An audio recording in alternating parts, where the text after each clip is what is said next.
Check. Check. They haven't started the Zoom call yet. I am waiting to get in there.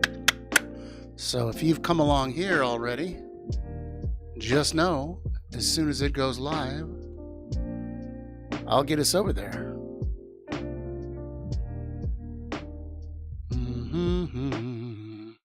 Where's the banner?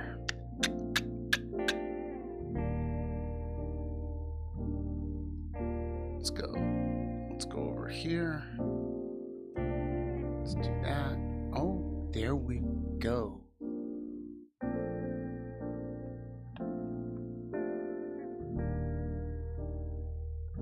I'm looking forward to this tonight.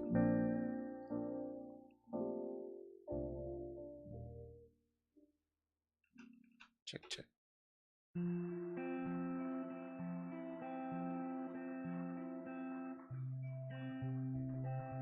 Mr. Fancy Pants, how are you? Welcome. I rearranged everything, my setup here.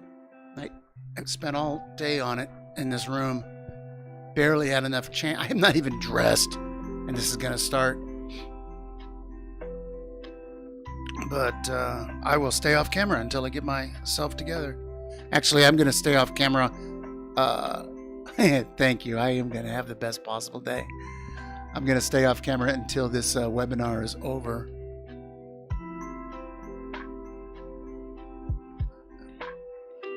What does it say? About another 2 minutes.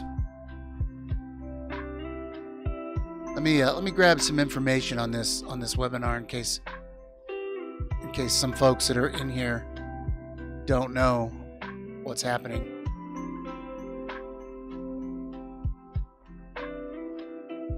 Oh, it's connecting. Here we go. I'm going to be quiet now.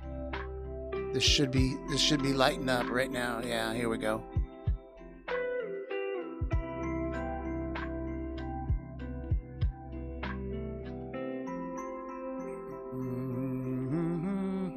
Let me pull the lo-fi down a little bit.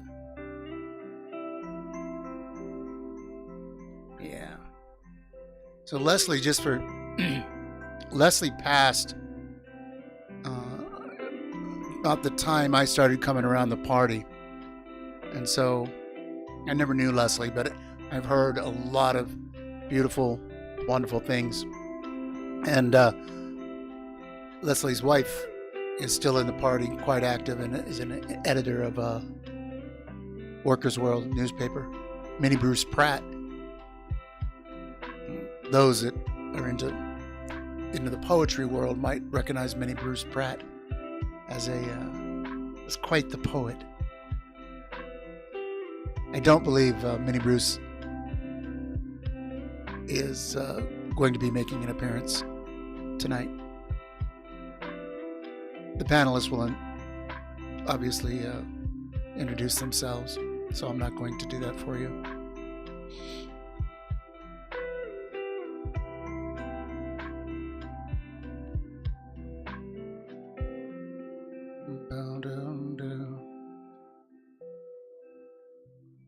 Leslie Feinberg, Presente. You can follow the links on there to Twitter, Instagram, and Facebook if you like. Bookmark them. Come around every now and then. Follow closely if you like.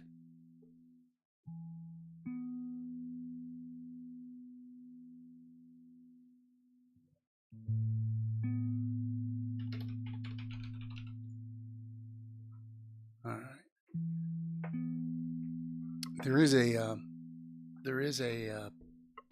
chat room in the Zoom call that we won't be able to see in my Twitch stream.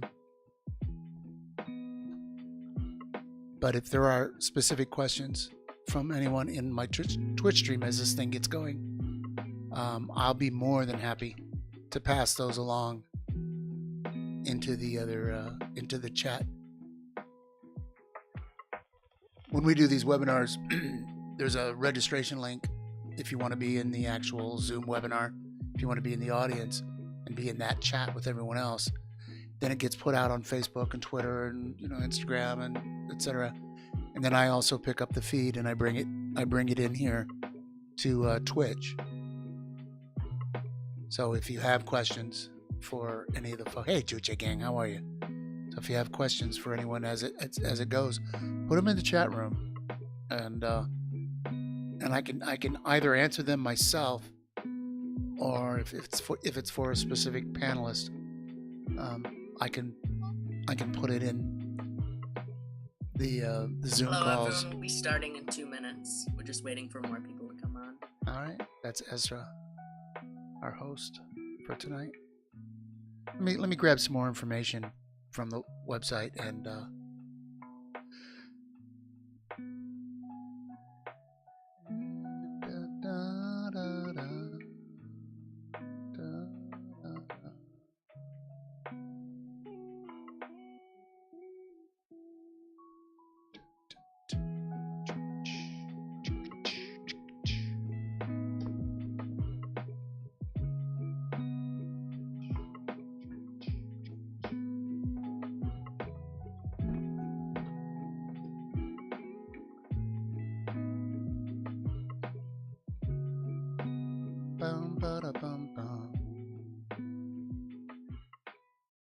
here we go, I think. Nope. Soon. So it's scheduled to start, right? But what happens is the comrades want to put it out on all the other platforms and then tweet it out and retweet it and share on their personal pages, and it takes a couple minutes to put the word out. It'll be along in a minute. I'll probably, once this is over, I will probably then come on camera myself once the webinar, the talk, what are you going to call it, the discussion, the remembrance. Hello everyone, welcome to Workers' World Thursday night webinars. This one is about Leslie Feinberg. My name is Ezra Echo. I'm a young, non-binary lesbian member of the party, and I use the pronouns they, them, and Z here. This week marks the 6th anniversary of Leslie's death. Oh dear. And also this week is Trans Day of Remembrance, which is one of the reasons that we chose this webinar. Leslie joined the party in 1973. Z defined herself as an anti-racist, white, working-class, secular Jewish, transgender, lesbian, female, revolutionary communist. Leslie was extremely passionate about fighting injustice wherever it reared its ugly head. Z was really the first to develop a Marxist analysis of the transgender struggle. I also want to ask that whatever you're watching this on, please share the stream on Facebook, Twitter, and YouTube. There we go. Sorry about that. And now I would like to introduce my co-moderator, Judy Greenspan, who is a member of the Prisoner Solidarity Committee and also in the Bay Area branch of Workers' World Party. Judy uses they, them pronouns. Thank you so much. Yay. Thank you so much, Ezra, and I'm really looking forward to co-moderating with you. My job right now is to give us all a short explanation of what to expect tonight. Tonight is going to be a discussion, not only about Leslie Feinberg and the impact Z had on our lives, but how Here Life inspires us to continue fighting for revolutionary change in this country. We want to bring the spirit of Leslie Feinberg into 2020. We want to bring it into the struggles that are happening today. The struggle for transgender liberation, which Leslie joined with all her passion, is part of all of our movements today, from Black Lives Matter to the fight to abolish ICE and to close the detention and really the concentration camps. It is such an honor to be part of this program and to be part of this discussion. And we have a great panel tonight. My job, a great panel tonight of cross-generational revolutionary comrades. And so it's my honor to introduce our panel. And I'm going to ask all the panelists to put their videos on while I do this. So we have with us Devin Cole as president of Strive, a transgender advocacy organization in Pensacola. Devin is also a member of the of the Workers' World Party Central Gulf Coast branch and uses the pronouns they and them. We also have Marinda Chrisman, and they are the co-editor of Tear Down the Walls page of Workers' World newspaper, member of the Prisoner Solidarity Committee and Houston branch of Workers' World Party. Marinda uses they, them pronouns. I'm waiting on tech to give us a gallery view of this. Oh, good. Excellent. Okay. And then we have Monica Moorhead. And Monica is a managing editor of Workers' World newspaper, editor of the book Marxism, Reparations, and the Black Freedom Struggle, and an executive board member of International Women's Alliance. Monica uses the pronouns she, her. Renee, last but not least, we have Renee Imperato, who is a disabled transgender activist. Renee is chairperson of the SAGE Advisory Council, which is the senior LGBTQ center, and a member of Workers' World Party New York City and People's Power Assemblies. So tonight, Devin is going to start the conversation.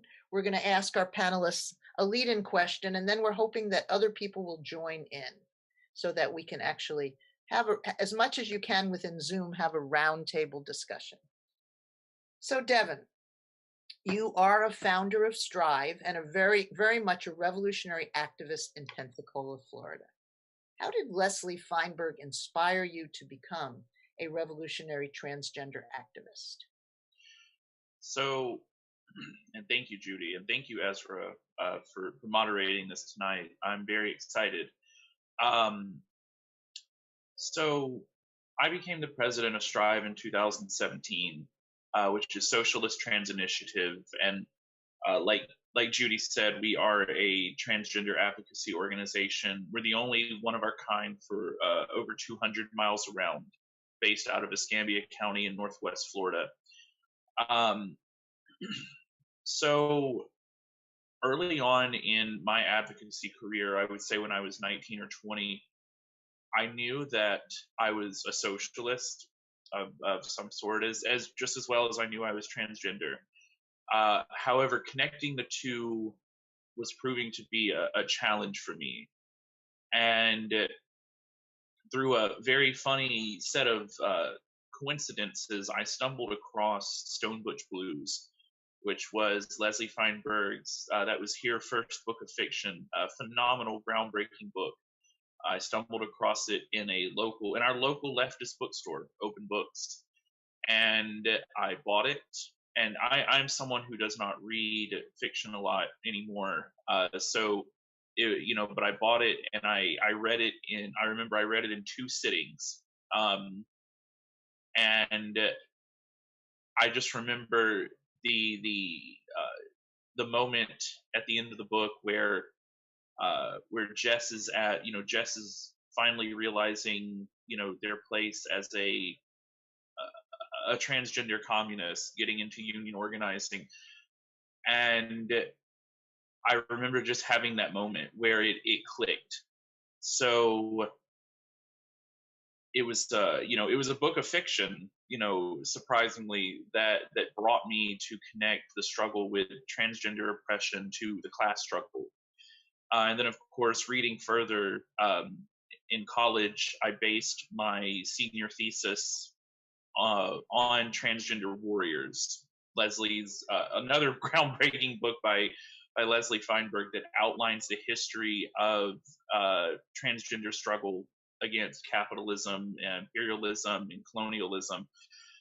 And, you know, tying together the struggle against racism with the struggle against transphobia with the struggle against capitalism, you know, Leslie did this almost 30 years ago at this point, and we owe a major, we owe so much. We owe so much to her. That, you know, the only thing we can do at this point to really honor Leslie Feinberg is to continue the struggle against transgender oppression and continue the struggle against capitalism. Anything else would simply be a disservice. And so we utilize a lot of the beliefs and a lot of the struggles of Leslie Feinberg in Strive. Our primary goals being housing for the transgender movement, being free hormone replacement therapy, providing money and allocations to working class transgender people, you know. And so we carry a lot of, you know, I mean, our name is Socialist Trans Initiative, and we do consider ourselves Marxist in perspective and Marxist in practice. And we owe all of that to Leslie Feinberg. You know, as well as Sylvia Rivera, Marsha P. Johnson, Genesette Gutierrez, and other revolutionary transgender people who have paved the way for this class struggle that we are involved in. So I'm wondering, would anyone else like to add in to what Devin just talked about in terms of sort of what inspiration Leslie was to them, or any of the experiences?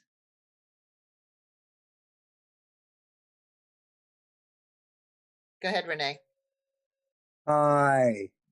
No. Well, I first met Leslie not long after I came back from Vietnam in the war that I became what they called a seditionist, but wasn't quite yet a communist. And, you know, I just want to say, we're talking almost 50 odd years ago when the unbelievable, overwhelming oppression of trans people was, when you went out into the streets, I mean, it was a battle. And I'm not going to get into specifics, but you always had something to defend yourself. And Leslie wasn't just, you know, I don't like the word just, but Leslie was not part of, you know, just revolutionizing society, but the movement itself. And Leslie was such an inspiration to me at the age of, I guess I was 23. So that's 49 years ago. And I guess what I wanted to say was, I wonder if the Leslie Feinbergs of the world, in addition to the Lorena Boras and Cecilia Gentili, and of course Marsha and Sylvia, where would we be without them collectively? And so I just want to say that Leslie Feinberg was in the absolute vanguard of our liberation, way before many of us. I, as a trans woman, when I met Leslie, I can tell you what I was. I was an unconscious male impersonator, which is what a phase that many trans women go through. And let me just leave it at that to say that reading Leslie's work and countless conversations, whether it was about Paris's burning, whether it was about the Elks Lodge on 127th Street, whether it was about the Gang of Four in China. Leslie was and always should be remembered as the most revolutionary communist. Thank you. Anyone else would like to add on to this conversation? Well, this is Monica. Yes, Monica. Well, I'm going to speak a little later about Leslie, but Z plays such a of course, every comrade in our party is very precious. Like every revolutionary is precious. And of course, Leslie was no exception to that. But in terms of my own evolution, as a revolutionary communist, I just want to share that, Leslie was very instrumental in me becoming a managing editor of Workers' Row newspaper. Z was so encouraging. And, because I was very reluctant because, I didn't have a lot of necessarily skills in terms of, I wrote, but in terms of being an editor and what that all entailed and so forth, I was very reluctant because I didn't have full confidence that I could do it. But Leslie just continued to talk to me constantly about, it's not only can you do it, but why it's important for you to be a managing editor of the paper, being, a person of color and all that you can bring to, to this very important area of party life. And just individually, Leslie, again, was very, very instrumental in me saying yes to this, because she was very encouraging without being condescending or patronizing or anything like that. She was always putting the party first in whatever, whatever she was doing. And I'll just end with this because I think, Leslie was probably the most well-known party member because of all of the amazing and important theoretical contributions that Z made, to the struggle for, sexual identity and sexual liberation, especially trans liberation. And I just want to share this one story and then I'll get off. It really hit home to me how the impact that Leslie had globally, in this important struggle, because I was able to go to Sydney, Australia, for a vacation several years ago and stumbled upon a demonstration. Some teachers had gone out on strike. And so there was this rally going on in downtown Sydney, and a table was set up of, young radical leftist activists. And so another friend of mine, we were talking about, party affiliations. And so I said, well, I'm a member of Workers' Well Party. And they said, oh, tell us more about, your party and so forth, and they happened to have some LGBTQ plus literature. And I said, well, have you ever heard of Leslie Feinberg? I don't know. And they were like, Leslie Feinberg, I said, well, Leslie Feinberg is a member of Workers' World Party. And they didn't know, they said, well, we really didn't know that, but we know Leslie Feinberg. We admire Leslie so much. And so that sort of broke the ice in terms of, talking to these young, revolutionaries. And it just hit home to be just a global reach that, Leslie and had with the movement around the world. So anyway, I just wanted to share that very important story on Z's impact and continues to have today. Thank you, Monica. Before I move on to the next question, too, I just wanted to say that I read Leslie's works when I moved here. I live in Buffalo, where Leslie lived for a long time, and where Stone Butch Blues is set. And it is a work of fiction, but suddenly I could see so many years of history, a path that so many people had walked before I got there, and it was life-changing, truly. So the next question is for Miranda. Miranda, as the co-editor of the Tear Down the Walls page of Workers' World newspaper and a leader in the Prisoner Solidarity Committee, what was Leslie's relationship to what you are doing now? And how were you inspired by what Z did?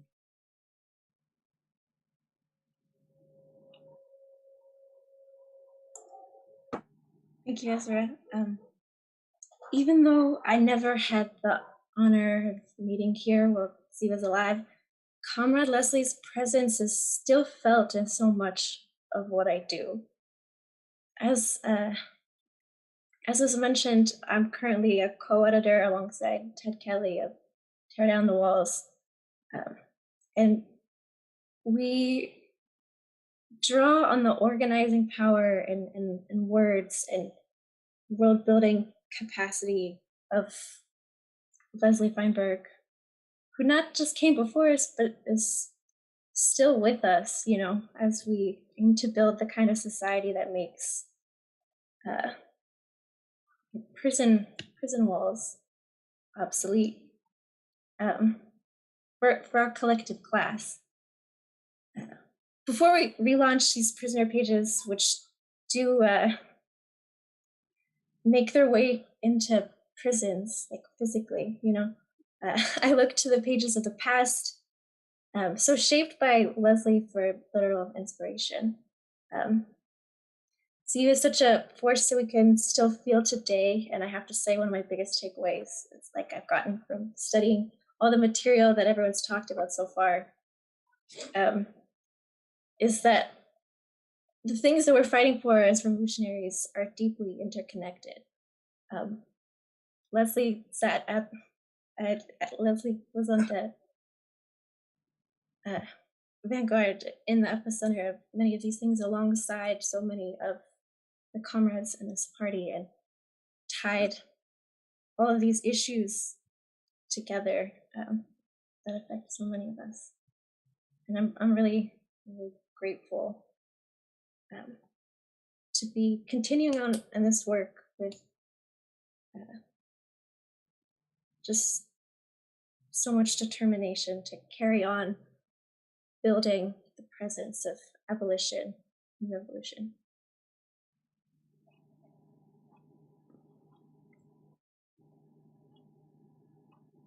Thank you, Miranda. Are you done? Should we? Okay. Are there other people who would like to add on to this conversation? I will tell you that, the struggle behind the walls is becoming a very, very critical struggle now in the midst of the rebellions going on in the streets and also the whole struggle to not only abolish the police but abolish ICE and abolish all of the repressive mechanisms of the current government. But Leslie was there first. Leslie was, very much inspired by and was the prison page editor at the time of shortly after Attica. And I don't think I ever told anybody this because it was like a minute in time. But the 1 year that I lived in New York City when I joined the party, Leslie had to step away for some reason, and Z gave me the prison page and said, please, would you take over the prison page for, I don't know, 6 months, 8 months or something like that. And really spent a lot of time making sure that I knew how to do it, that I had a relationship to the prisoners who were writing, to the people in the party who were writing. And one of the things that I can take away from Leslie is that Z always was teaching.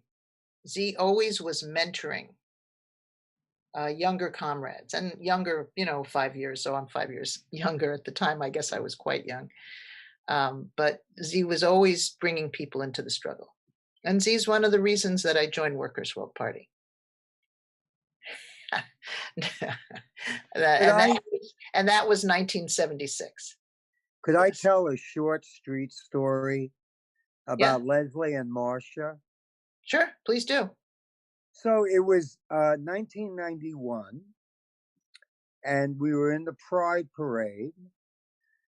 And at the time that we approached 23rd Street and 5th Avenue, actually, birds of a feather do flock. So somehow there was Sylvia, Marcia, Leslie, and many people.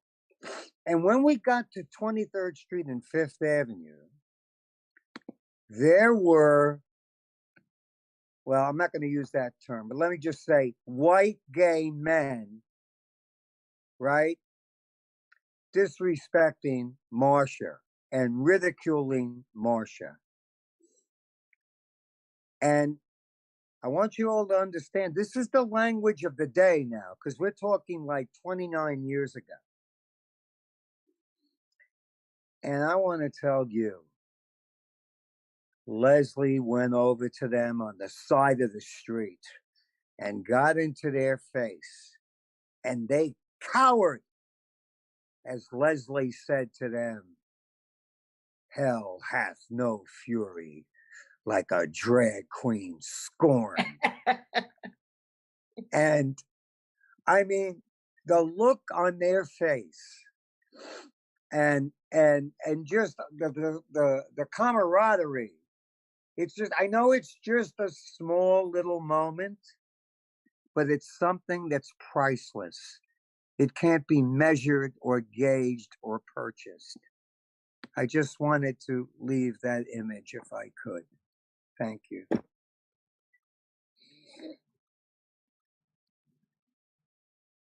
I think I'm. Oh, I know. This is definitely gonna cheer a lot of people up. So anyone else want to add in about, I want to make sure, because we'll be coming back to this, the struggle behind the walls, the struggle of prisoners was so important to Leslie, and we'll be coming back to it. And I would like to invite everyone to put your questions into the Q&A, which is at the bottom of the Zoom page. Or if you're on Facebook, please put them in the comment sections, and we're going to try to get to some of the questions at the end. But you can see it's hard to just say only a few words about Leslie. So we'll see how many questions that we get to. We're going to show a very short video. We have many clips of Leslie speaking at various events, but we chose this one because it sort of epitomizes the here life. It really epitomizes who Leslie was, because one thing that Z always tried to do, like I mentioned, was to educate and to link together the LGBTQ plus movement with the fight in the working class against racism, against white supremacy, and against imperialism. And I think, Devin really talked very, very well about that. And Z was always teaching, and we're going to show a short clip from Leslie's talk at Sonoma State University. I didn't even know that Z was out here doing that talk. But her talk was entitled "The Transgender Movement Yesterday, Today, and the Future." And Leslie dedicated her talk to the struggle of it's very interesting. Z went into this classroom, Z was speaking on the transgender movement, and the first thing Z said was, "I am dedicating my talk to the struggle of undocumented workers, of immigrant workers." Because on the way in, Z had seen a flyer calling people together to protest in support of immigrant rights. And that's exactly what Leslie always did. She always was showing working class solidarity, always teaching and linking the components of the revolutionary struggle. And now we'll see the video. It was a hot June night, and the police did what they did. They came in for their payoffs. They came in to raid the bars. They took the drag queens, and dumped their heads in buckets of water and smeared their makeup on their faces and reminded them that the sentencing could be carried out that night in the backseat of a police cruiser on the cold cement floor of a precinct cell, and baited them for being limp-wristed sissies. And I handed out for some of you, if you go to workers.org, the series that I've done on lavender and red, I handed this out because I want to be able to refer to things that you can go back and find out more information about, like this Stonewall blow by blow, where I put together all that happened that night, and it'll, I hope, be interesting for you to read. But basically what happened, by most reports, is that someone who the crowd identified as being a butch lesbian was being dragged out by the police, and she fought. She fought back and struggled, and they tried to get her from the bar into the police cruiser, and she got her feet up against the car and wouldn't get in and was kicking and got away and got back into the bar. And the police went back in and dragged her out, and she fought again, and some of the drag queens said to the crowd, "Do something." And of course, who started it? Who led it? Those who had the least to lose and the most to gain from fighting back. It was mostly the homeless youth who were transgender and gay and lesbian. They were mostly Black and Latina and white. Some of them had lived homeless on the streets in New York as transgender youth since they were 10, 11, 12 years old. They knew all about what it meant to be arrested. They still bore the wounds, their bodies and their psyches and their personhood. And they began rocking the police van. They said to the cops, "You can't take our friends away. We're not going to let you." And they took their precious pocket change. People who hadn't eaten that day, they took their pocket change and threw it at the police. They said, "You want your payoffs? Here's your payoffs." And they found bottle caps and bottles and stones, and the police began to retreat. The police, who were so well armed and so aggressive, began to retreat back into the very bar they had raided, because the youth that night taught the police that a stiletto high heel in the hands of an enraged transgender youth is a formidable weapon against police repression.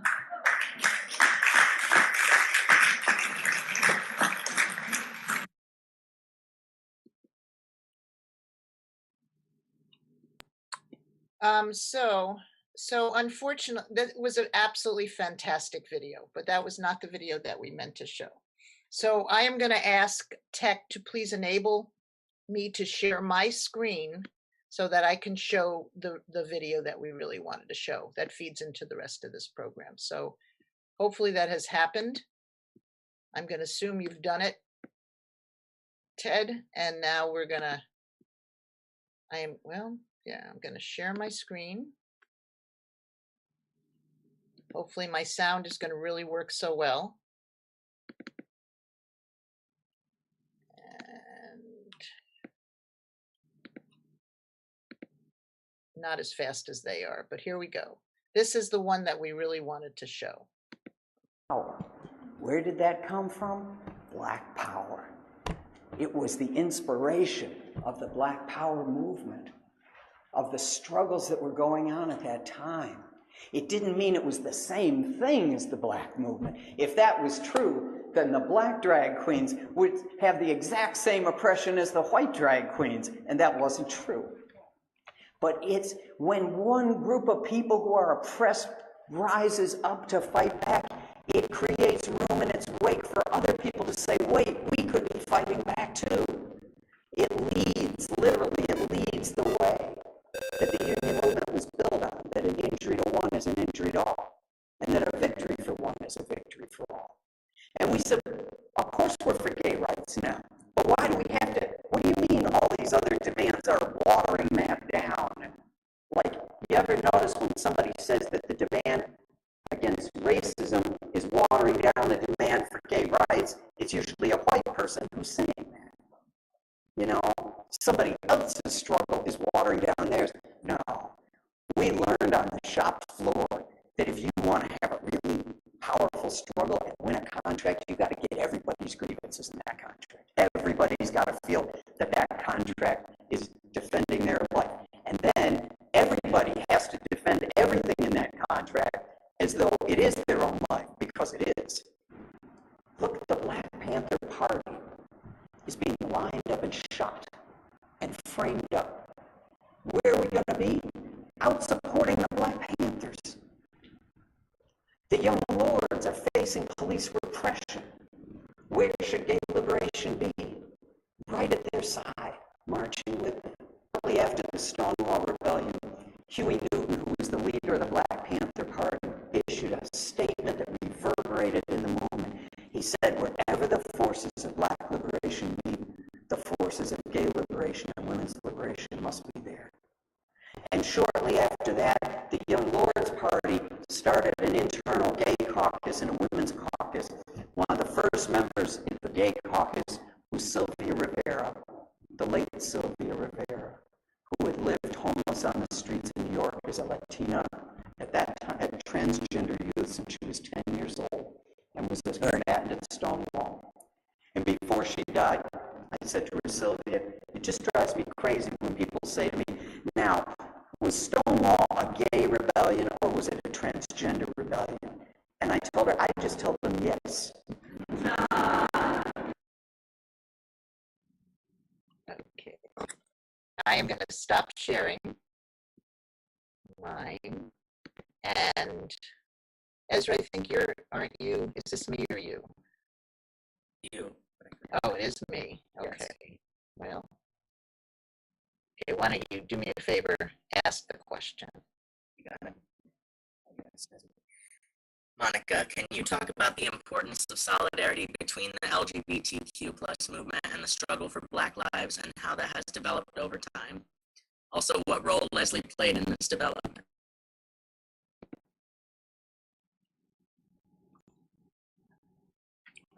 You're on mute, Monica. Thank you.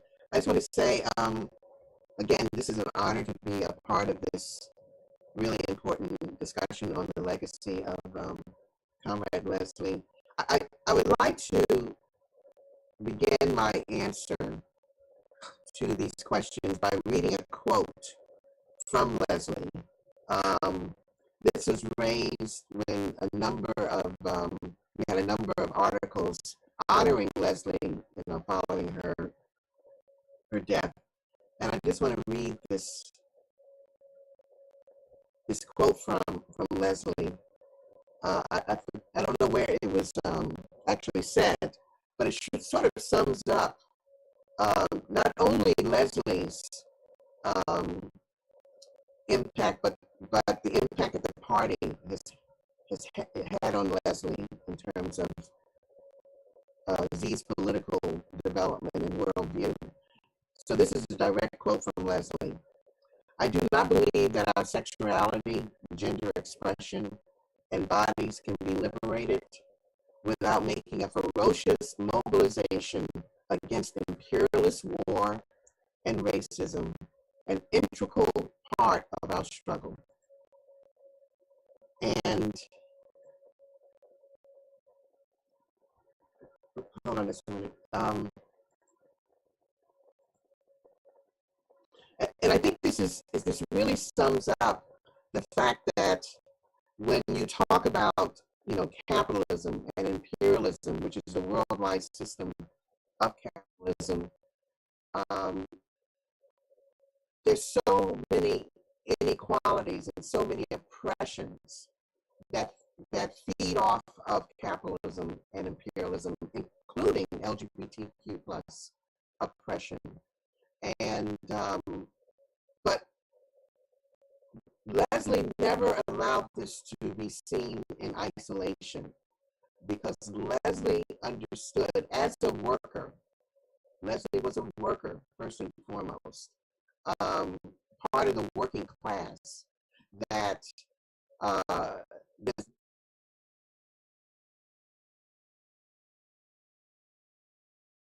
a common enemy, which is capitalism and imperialism. And I just really say that there's a famous quote, I don't know where it comes from, but the quote is, class oppression is primary, but racism is not secondary.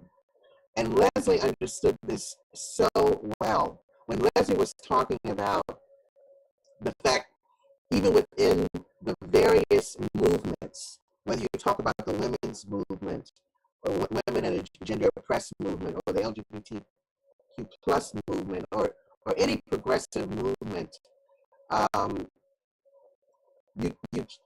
racism,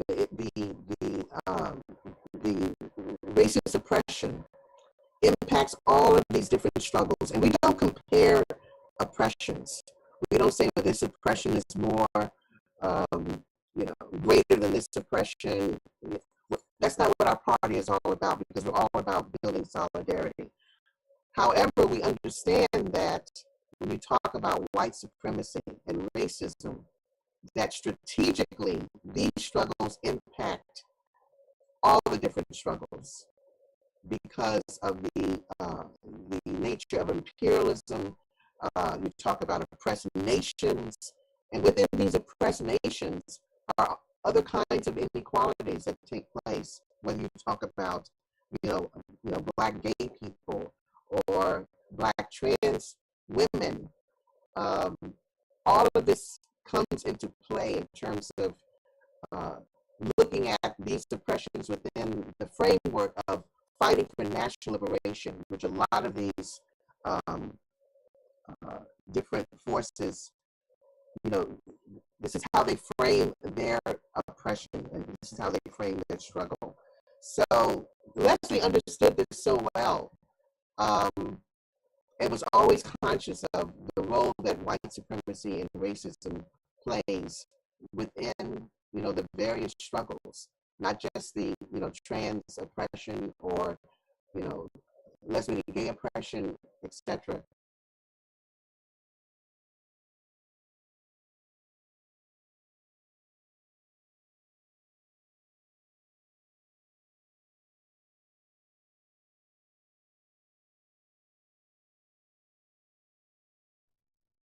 Solidarity with the most oppressed, especially those who are, on the front lines, against racism, those who are the most victimized by racism. And that's the struggle to free Mumia Abu-Jamal, the political prisoner.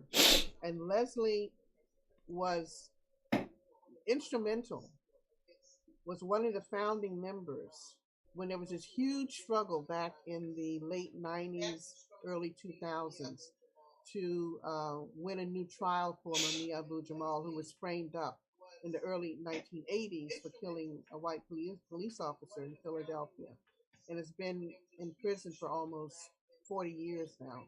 It'll be 40 years next year.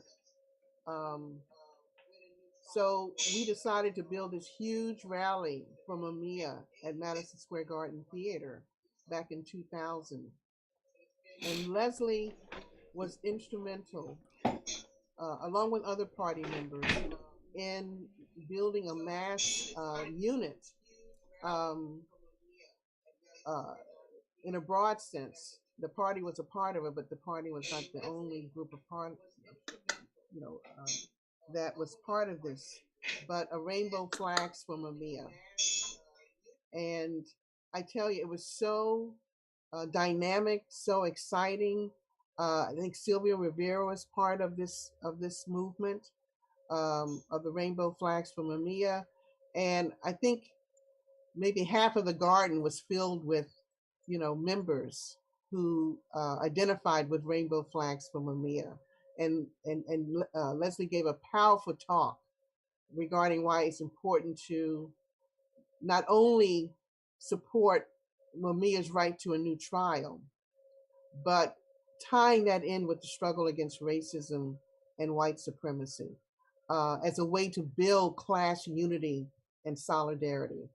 And so, anyway, that was a very important pillar of what Leslie Feinberg was all about, and we try to carry on that legacy today with everything we do in the struggle, especially now around the issue of fighting police terror, defending Black Lives Matter, calling for the abolishment of ICE and the police, along with tying that in with the growing economic capitalist crisis that is impacting our entire class.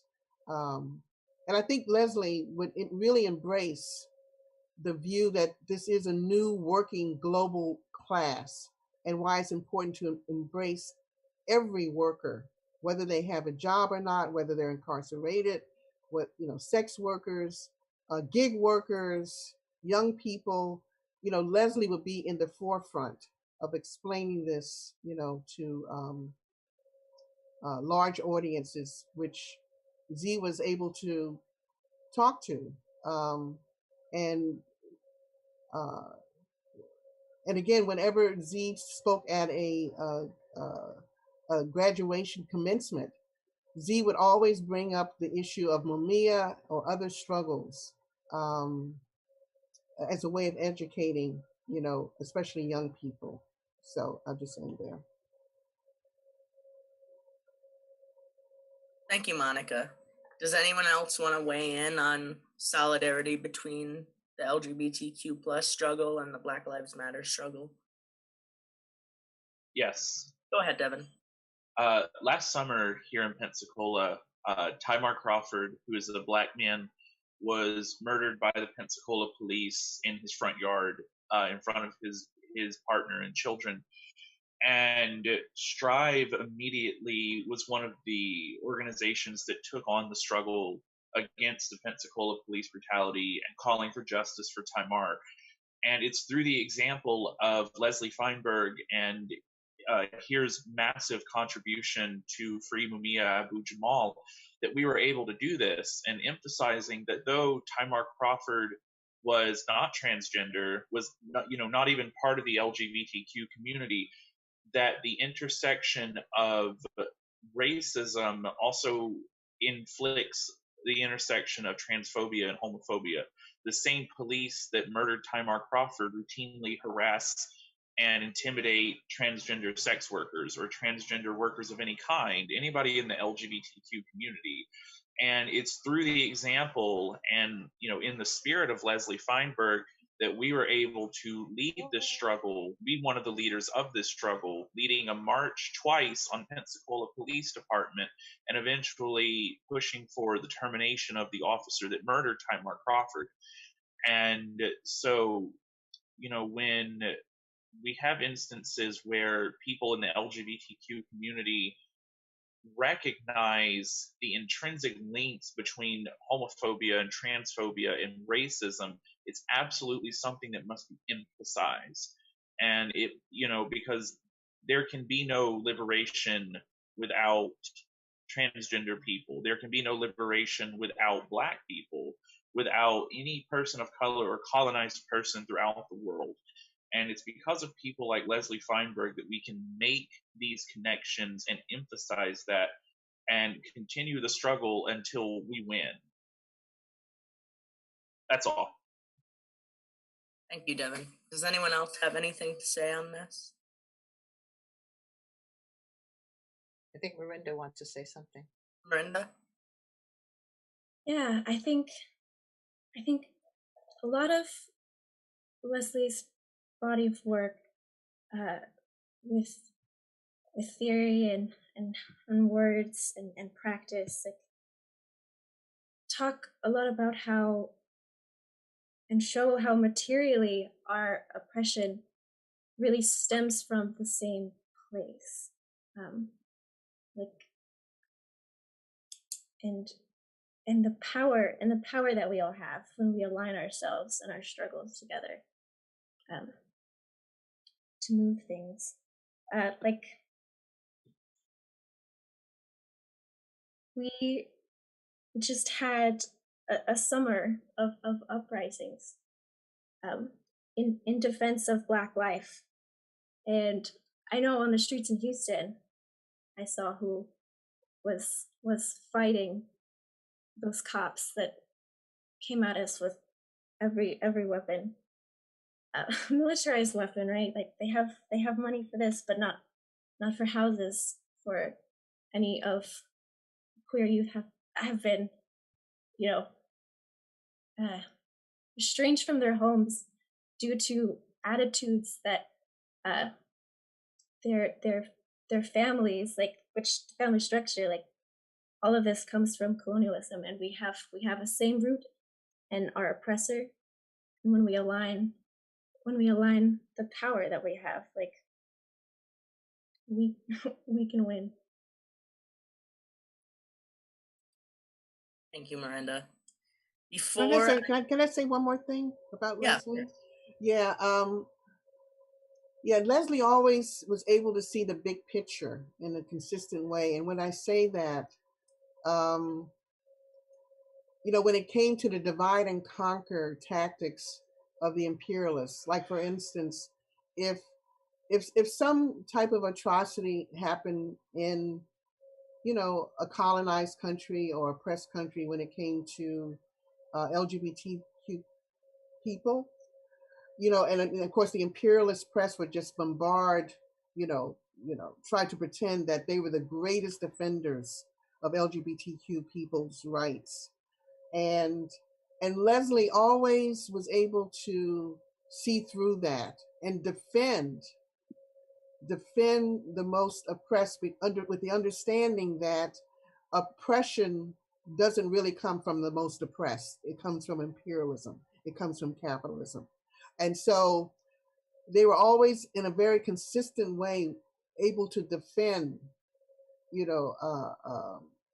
oppressed colonies or those countries fighting for their sovereignty, who may not, be the most progressive on all the different questions, but we're still under the thumb of imperialist, not only plunder, but imperialist ideas, the ruling class ideas, which we all know come from the top down, not from the bottom up. So, so Leslie, was very exemplary in that way. And so I just wanted to share that, that aspect of of Z's contributions, which can be very, very difficult, for the movement to understand if they don't understand the nature of imperialism and capitalism, which Leslie, knew in Here's Bones. Yeah. Thank you, Monica. Before I go to the next question, I would like to say that if you like what you've heard so far, or you have been personally inspired by Leslie's words and actions, you should become our comrade.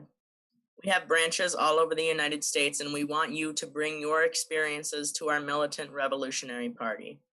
You can fill out the join form that's on your screen at workers.org, and a member of the party will contact you. Thank you, Ezra. I'm going to take over now just for a minute. And I know that Renee did want to make a comment. So Renee, you can work it into your answer, because now you get to answer your question. Okay. So can I ask the question? Please. Oh, yeah. So as someone who is very involved in the transgender movement and has a history in the transgender movement, particularly in New York City, what is Leslie's legacy in this movement and also in the US? And how has that legacy affected your organizing and working in this movement? And then, of course, please feel free to add the comments that you were going to make in the last discussion. Sure.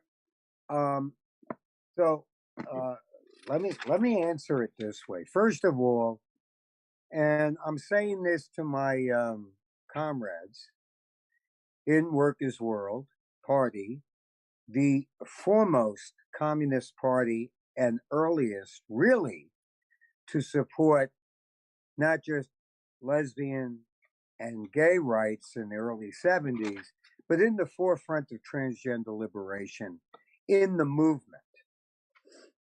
And when I say that, let me just give you an example. First of all, Leslie Feinberg is heralded in the, and I want to say this carefully, transgender, gender non-conforming, and no gender community. A common term that I use that I once picked up from Leslie, and I repeat, is it is ridiculous to consider that there are only 7 genders.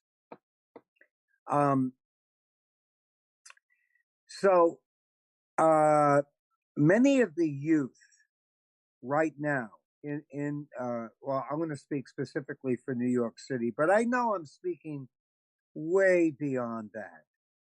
They have elevated Leslie as one of our greatest liberators. People who are, clubbers, even anarchists, or whom I tend to paint as sort of red anarchists, believe it or not, have tremendous respect for Workers' World. And a lot of that is really because of the contribution of Leslie Feinberg, where I'm just going to say this briefly, and a trans anarchist theater company actually used in part of their set literally the original Workers' World People's Power Assembly signs from demonstrations and used that as part of their set. Let me say this. That is respect. That is recognizing the contribution, vanguarded in many ways as trans GNC non-gendered people by Leslie Feinberg. There is no way to gauge me to my comrades how respected Leslie is. For instance, I'm sort of really active Facebook, Instagram, and Twitter. I'm going to tell you this. I'm browsing with my butterfly sister trans sex workers, and I'm coming across retweets, repostings of our presentation tonight with Leslie Feinberg, remember me as a revolutionary communist. And I thought, wait a minute, I don't even know these people. So what it shows is that the influence of Leslie is beyond even our knowledge. There's conversations happening right now about Leslie Feinberg without Workers' World Party comrades. And that is a salute, if I may, to let the love that our community has for Leslie, as much as I can't help but say it, the contribution of Sylvia. How about Sylvia and Marsha P. Johnson hustling on 42nd Street at the age of 14 and 15 in 1965? Okay, so let me leave it with summarize that part this way. Recently, there was unfortunately the murder of a Black gender nonconforming MX Bostic about 2 years ago, not far from our party offices and the Sage Center, which is very close together. And it was organized by trans women, Black trans women in BLM. But the attendees of this, where we went with signs, the party went, PPA, trans, gender nonconforming, non-gendered people, united with our comrades of color in our community. Okay, that's what I wanted to say. I also wanted to say that I was part. Renee, can you wrap up in about a minute so that we can get to some more discussion on this question? Well, can I just read the 10 names? Yeah, okay. Sure. So before this presentation tonight, I participated in SAGE's annual Transgender Day of Remembrance. We have more than one now. And what happens is they read the names of those who may have either passed, but especially those who have been murdered. I'm not going to read their bios. I'm going to read their name and their age. And I'm going to start right now. Tony McDade, 38. Selena Reyes Hernandez, 37. Rhea Milton, 23. Dominique Rennie Fells, 27. Brian Powers, 43. Brayla Stone, 17. Mia Green, 29. Arian Burnett, 37. Keith Sam, 24. Aja Raquel Rone Spears, 32. Keisha T. Hardy, 22. Tiffany Harris Dior Ova, 32. Presente. May I now ask for 30 seconds as a moment of silence, commencing right now.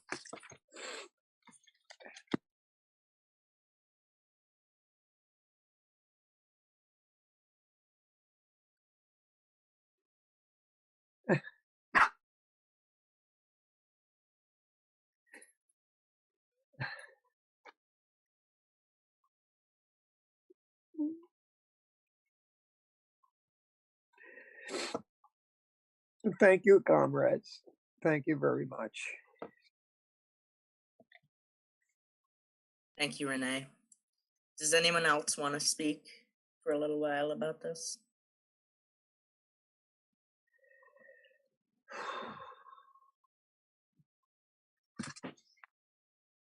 If not, we can always move on to the next question because we are getting up there in time. Would you like a couple hot tea? Okay. Before we move to the next question, there's a few things that we want to bring up. We are happy to announce that we have resumed printing hard copies of Workers' World newspaper again on a monthly basis after temporarily suspending hard copy production due to the COVID-19 pandemic. You can also subscribe to receive Workers' World newspaper by email at workers.org. Leslie made amazing literary contributions to our movement and to the developing Marxist analysis of LGBTQ+ oppression. On the Workers' World Party website, www.workers.org, we have several of Leslie's books, Lavender and Red, Rainbow Solidarity in Defense of Cuba, and Transgender Liberation, a movement whose time has come.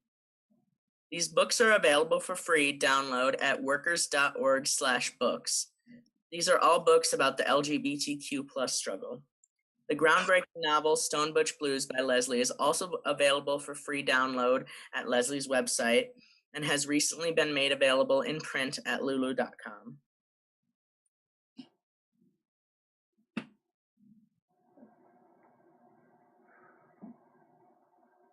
Judy, you're muted.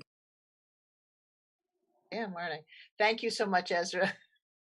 And thank you so much, Renee, for a really, really heartfelt talk and for reading the names. And someone has asked that the names be put in the chat, and I'm not sure if you're able to do that. So we'll have to figure out something, maybe later on, send them out or something like that. But Sage has prepared a list that I can forward to the emails. Okay, thank you. Thank you. And Renee, can you go on mute for the next period, and then when you win. Okay, thank you. Perfect. Okay.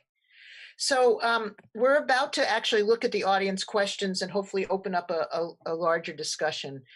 And I was going to say something, and I'm going to cut it very, very short because I really want to hear from the panel, and I really want to hear the questions from the audience. But there's one other book which we didn't mention, which was in the slides, which was called The Roots of Lesbian and Gay Oppression. Please don't. Thank you. It's called The Roots of Lesbian and Gay Oppression, and it's also available for download. And the only reason that I mention it is because that book, when it was in draft form, is what really brought me to the party. That, of course, in meeting Leslie. And this was back in 1976, and there was a big debate in the movement. Is it revolutionary to be gay? Is it revolutionary to be a lesbian? And there was one part of the movement that said, no, it's not. The working class isn't ready for it, as if no one in the working class was lesbian or gay. And Workers' World Party developed a treatise that was written by Bob McCubbin. And Bob and Leslie collaborated on a lot of different writings at this time. And it really was the example of Leslie Feinberg and this pamphlet that brought me to Workers' World Party. I said, any party that could welcome Leslie Feinberg and actually print an argument to the left that the LGBTQ plus struggle is a part of the working class movement and a part of the revolutionary struggle in this country, and is not a decadent vestige of capitalism, which is what a lot of these groups said. So that is also available for download, and I really urge you to look at it. Now,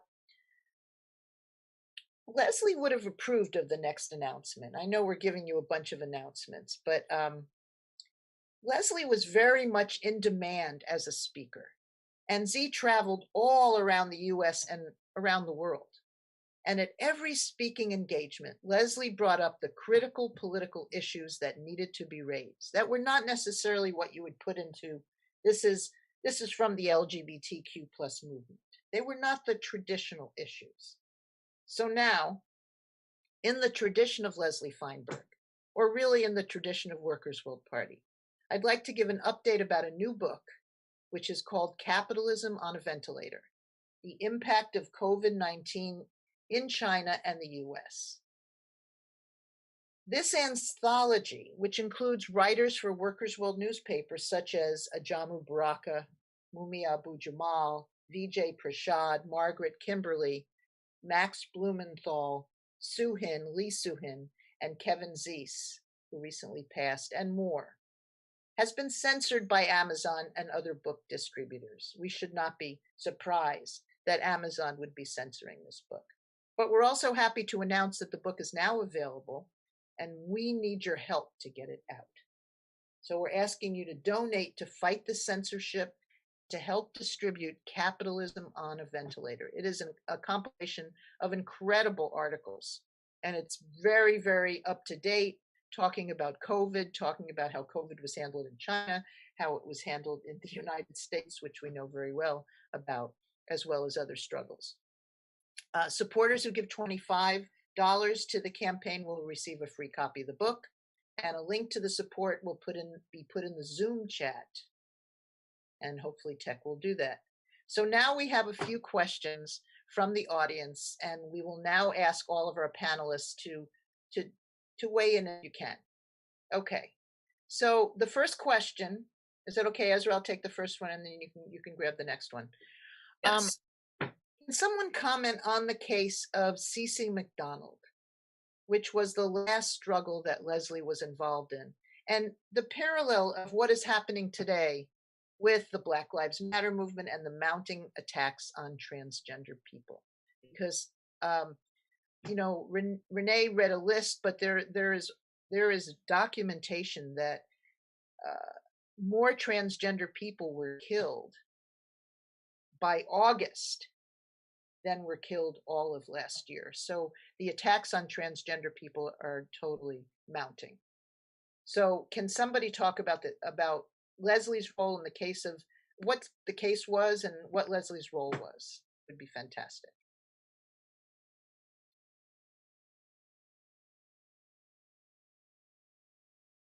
Uh-oh. Okay, I'm ready. But Renee, you want to say something? You have to unmute if you want to say something.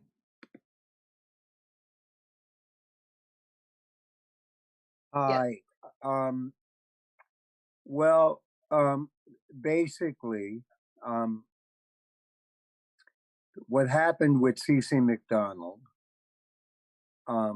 was that they were harassed and threatened in a life-threatening way by bigots. C.C. McDonald, a non-white trans woman, defended herself.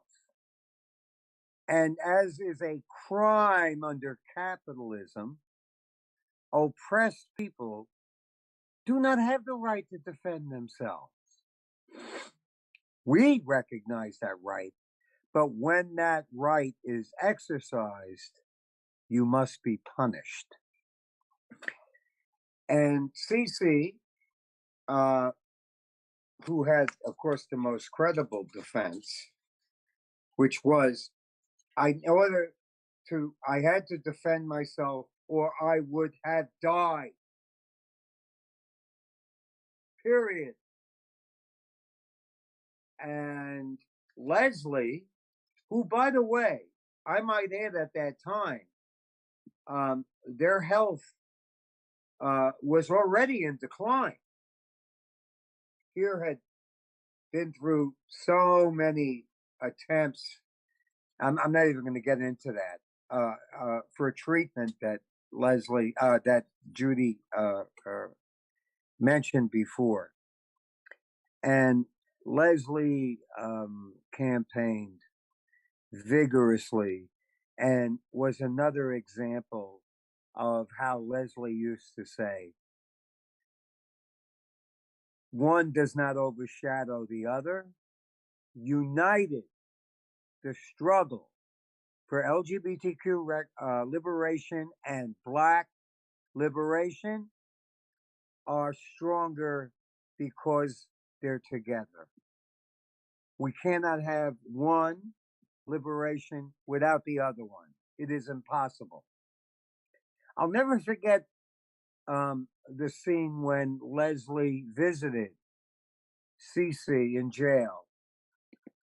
And I don't want to talk too long, but just the image of Leslie putting her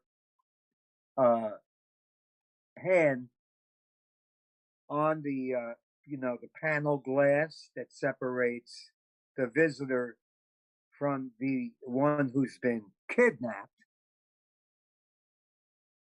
And I never forget seeing their hands together like this. It was a beautiful love. And there were many, how can I say this, avenues of how to resolve this. And finally, a settlement was made. And unfortunately, Cece did time, as is very common when you're up against a brutal, corrupt, racist injustice system. Can I just add Thank you, something? ma'am. Yeah, please. Yeah, it's sort of ironic, or maybe not ironic, that when C.C. McDonald, who was a Black trans woman, and her companions, I hope I'm using the right pronoun, when they were attacked by a white supremacist mob in Minneapolis. Minneapolis, the same city where George Floyd was lynched in late May. So, you can't escape that irony, I don't think. But just to add on to what Renee said about this case, the fact that CC had the right to defend themselves against, this racist, anti-trans attack, wound up with doing 3 years in prison. And Leslie not only visited CC and described that image of their hands touching the petition, and just the amazing smile on CC's face, when Leslie came to visit her. But Leslie was arrested. Leslie was Yes. arrested for spray painting Free CC on some building in Minneapolis and had to go to court. It was actually the courthouse where CC was sentenced. Yeah, right. Up to during the middle of a demonstration. Yeah. So it's a picture in the paper that shows that too. That we made sure that Leslie wanted to make sure that that picture was taken of Z, defending or demanding that CC be freed. But Leslie eventually did get off. Didn't escape those charges. So anyway, it's but again, as Renee said, this is not an isolated situation. You have the Jersey four Black trans women who are also attacked by racist bigots in New Jersey. I think it was Newark, New Jersey. So it's not an isolated situation at all. And but Leslie again was so exemplary in showing why it's important for some a white transgender person showing solidarity with the most oppressed, and doing everything they can to bring about justice and liberation. That was indicative of this case around CC McDonald. So I really encourage, if you want to learn more about the case, you go to workers.org and just put in CC McDonald, and a number of the articles come up around the case. Yes. Yeah. And our tech crew has been putting in the links into the chat, so you can go into the chat and see the pictures and see the articles. I think we might only have time. We'll see. Maybe only have time for one more question. Ezra, can you? Yes, definitely. Why was Leslie's support for Cuba so significant to the LGBTQ plus movement?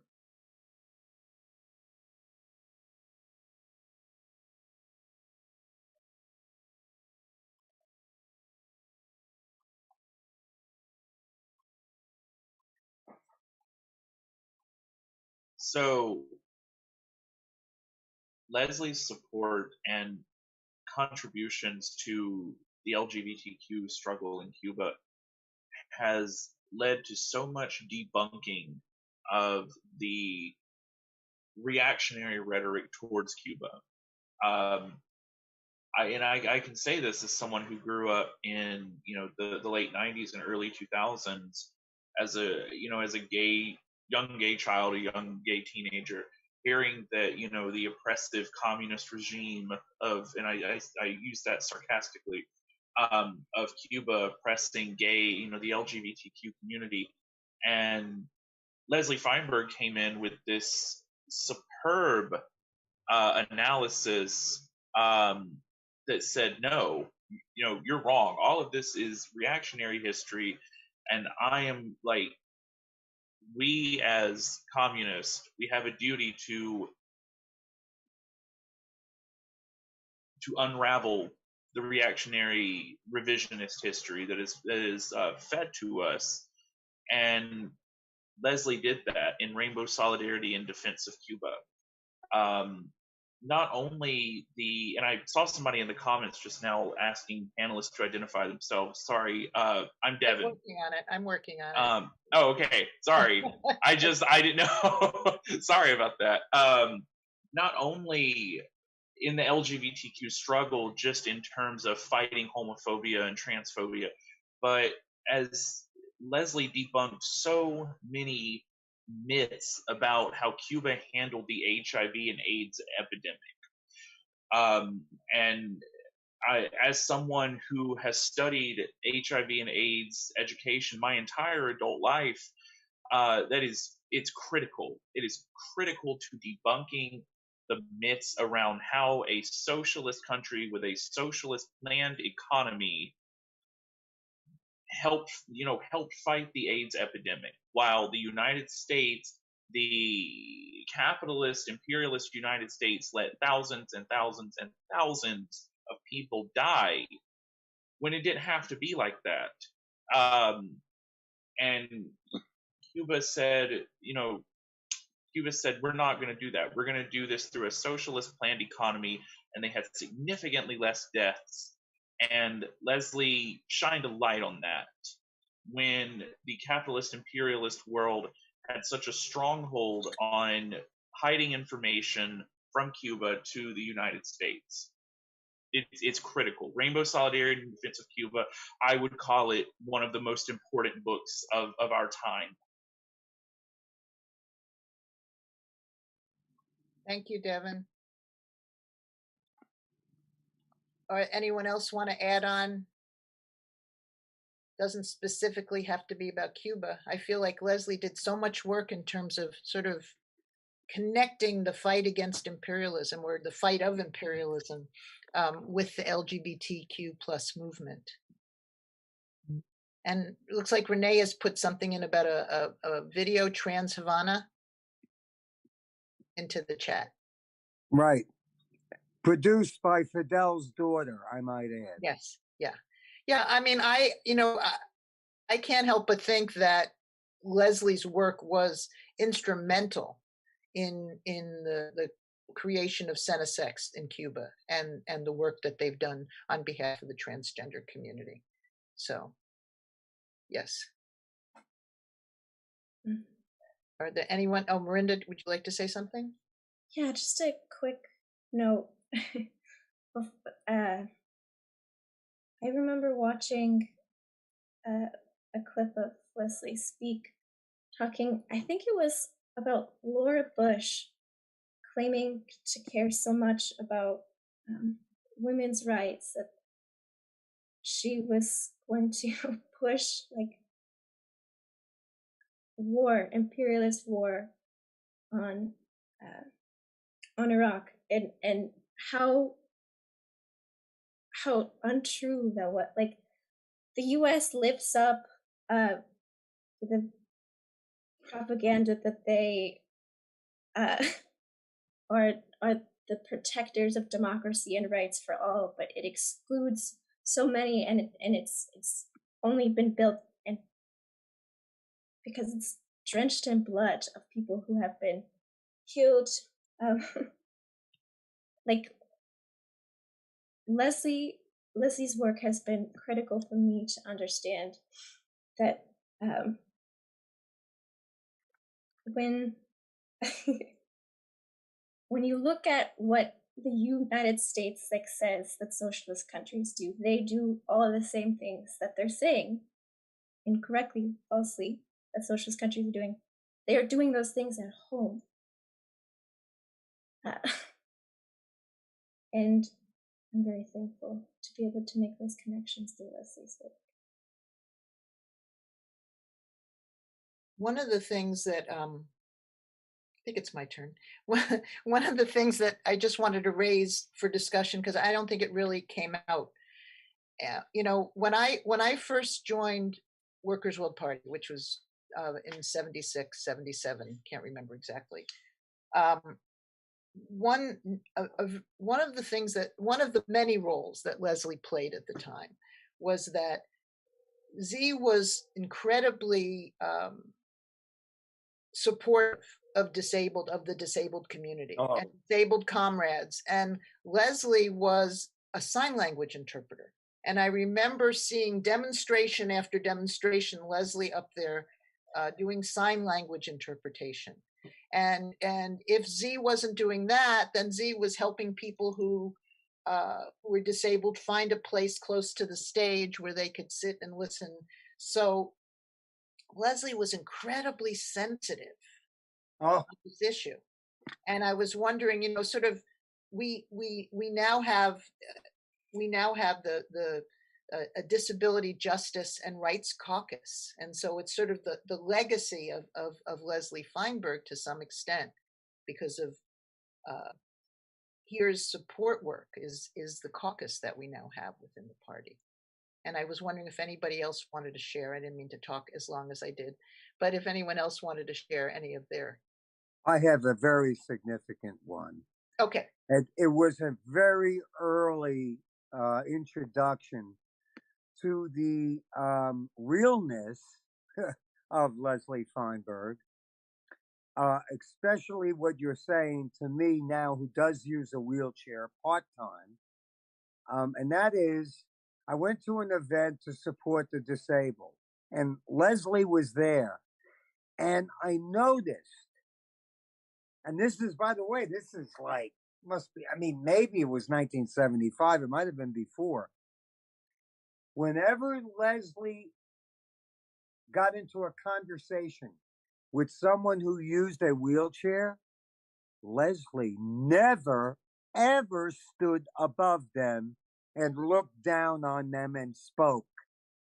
And I said something to Leslie, and I said, you know, I noticed that every wheelchair user that you speak to, you crouch down to them. And Leslie said, we need to be equally on the same level so that our eyes meet on the same level. That is respect. Oh, I never, ever forgot that. And that was probably what cemented my adoration of Comrade Leslie Feinberg. I also have so I'm more forthcoming about this now as I get older, but I was born, I'm hearing impaired.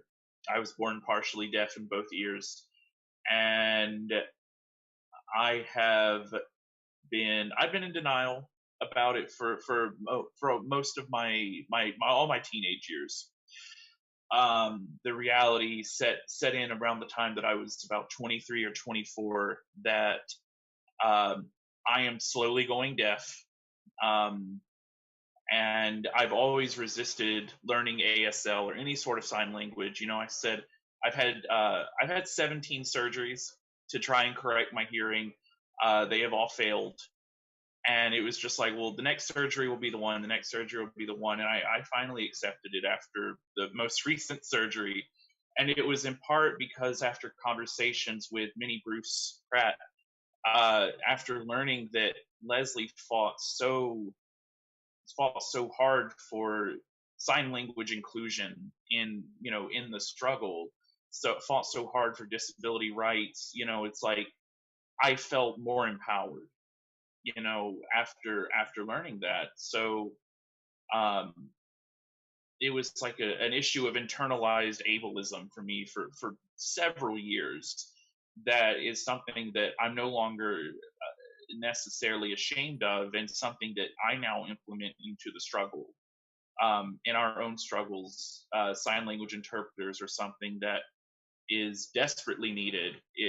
I would call it mandatory at any rally, if they are available. And it makes me feel a little bit better about what my reality is. Thanks to Leslie Feinberg for your massive contribution to disability justice and rights in the struggle for socialism. So that's all. Thank you, Devin. I think, comrades, we do have to wrap up. We're at that hour-and-a-half time, and I want to thank the panel very much. Well, I'll thank you in a minute, but go ahead, Ezra. It's your turn. So, everything under capitalism takes money. Any amount that you can donate will help. We will put it all into continuing the struggle to bring down this rotten, racist, and oppressive system. You can donate 3 ways. We have a Venmo, which is @WorkersWorld. You can go to the website, which is www.workers.org/donate. And we also have a Patreon, which is patreon.com/workersworldparty. That one specifically mostly goes towards providing our newspaper to imprisoned people, which is extremely important because a lot of the time they don't get a lot of reading material, and those are the people that we want to reach the most. Thank you, Ezra. And I want to thank the entire panel for this incredibly rich discussion, not only about the life of Leslie Feinberg, not only about our memories and our experience, the way we feel about her struggles, but also about the struggles that we are still fighting in the world today, because we have much work to do. Again, and we're not putting up the slide, but I want to invite you. It's really hard to be in the struggle. Yeah, it is. Without a compass. And I want to ask you to consider Workers' World Party to be your compass and to join us. Reach out to us, and we will reach out to you with an organizer. And I think that together we will be stronger in the days ahead. I want to invite you to tune in. You can go to www.workers.org to join. And tune in next week, same time and same place. And we hope to see many of you in the days to come. Take care, stay safe, and build a workers' world. And Leslie Feinberg presente. Leslie Feinberg presente. Presente. Night, everyone. This meeting has been ended by the host. Well, wouldn't you know it? Hold on, let me get a little check in there. Thanks for coming to this today or tonight. The plan, boy, there we go. Maybe that's a little clearer. The plan was for me to continue the stream, come on camera, and continue the stream through the night. I usually am on at midnight till about 4:30 in the morning, East Coast, Eastern time. However, I forgot to put my phone on Do Not Disturb, and I got a phone call right before this meeting was over, and now I've lost the connection, and I need to reset my phone. And I think what I'll do, since the chat has not been very active, and that's fine. Nobody has to interact. Nobody has to chat. Lurkers are always welcome. But because it's been fairly inactive, I think what I will do is I'll stop this, and it'll be separate. I'm just going to stop the stream now. I'm going to grab a sandwich. I'm going to reset my camera, and I don't know, maybe put on some pants, some socks, sweatshirt, bandana, some eye makeup. I don't know what I'm going to do. Dance the boogaloo. But I'm going to get myself ready. I'm going to come back. I'm going to come back with the camera working and get myself reset. So I'm going to go ahead and end this. But thanks to everybody who came to this, and I hope I hope you got something out of it. I hope it was worth your time. I'll be back with and tonight's my next broadcast, maybe starting in an hour, 30 minutes, who knows. You'll get a message if you've hit the follow button. You'll get a message from the Nightbot. Oh, nice. Thank you, Rasta. So what I'll do is, Anyway, my brain is going all over the place right now. I will fix my stuff, and I'll come back with a brand new. I've got a lot of content that I want to share tonight, and we can chat as much as we want, or we can just listen and watch the things that I've got on my mind. All right, build a workers' world. Fuck the police. Fight the power. Feed the people. Cheers.